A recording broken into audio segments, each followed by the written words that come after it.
گزری ہے۔ میں ایک واقعہ بتانے کی کوشش کر رہا ہوں اور اہمیت بتانا چاہتا ہوں کہ نماز کی ہمارے اکابرین کے اندر نماز کی اہمیت کیا تھی، اس کی قدر کیا تھی، اور ہم اور آپ یوں ہی تو نماز چھوڑ دیتے ہیں۔ تذکرۃ الرشید میں ایک واقعہ لکھا ہے، حضرت فقیہ العصر امام ربانی حضرت مولانا رشید احمد صاحب گنگوہی نور اللہ مرقدہ، یہ وقت کے مفتی اعظم ہیں، بہت بڑے علامہ ہیں، دارالعلوم دیوبند کے مدرس بھی ہیں، مایہ ناز استاذ بھی ہیں۔ ان کی تکبیر تحریمہ ایک مرتبہ فوت ہو جاتی ہے،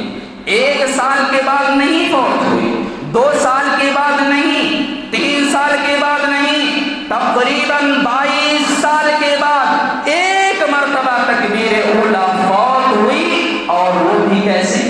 دارالعلوم دیوبند میں ایک مرتبہ اجلاس ہو رہا تھا، اجلاس ہوتے ہوتے پروگرام چلتے چلتے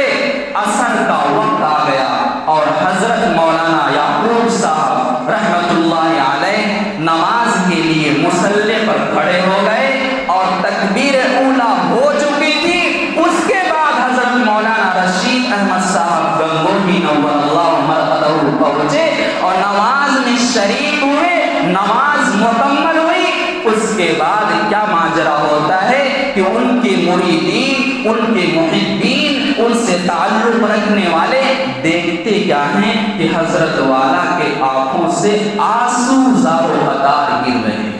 یہ احساس پیدا کرانے کی کوشش کر رہا ہوں کہ ہمارے دلوں کے اندر نماز کی اہمیت کیا ہے۔ حضرت والا کے آنکھوں سے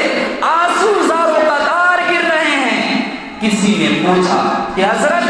آپ کے اوپر تو بڑے بڑے مصائب آتے ہیں، آپ کے اوپر بڑی بڑی تکلیفیں آتی ہیں، آپ تو یوں ہی صبر کر لیتے ہیں، آپ پتہ ہی نہیں چلتا کہ آپ کے اوپر کوئی مصائب آئے ہوں، لیکن آج کیا ایسا حادثہ پیش آ گیا، آج کیا ایسا معاملہ پیش آ گیا کہ آپ رنج و غم میں مبتلا ہیں اور آنکھوں سے آنسو بھی گر رہے ہیں۔ تو حضرت فرماتے ہیں کہ اے میرے چاہنے والوں سنو، آج میری 22 سال کے بعد تکبیر اولا فوت ہوئی ہے، ڈر رہا ہوں اس بات پر، ڈر رہا ہوں اس وجہ سے کہیں رب العالمین میری اس وجہ سے پکڑ نہ کر لے اور کہے اے رشید 22 سال کے بعد کیوں تمہاری تکبیر اولا فوت ہو گئی۔ یہاں تو میرے عزیزوں پوری نمازیں غائب ہو جاتی ہیں، 5 نمازیں غائب ہو جاتی ہیں، کوئی احساس نہیں ہوتا۔ لہذا میرے عزیزوں شاعر جو کہتا ہے بالکل درست کہا ہے کہ رہ گئی رزم آساں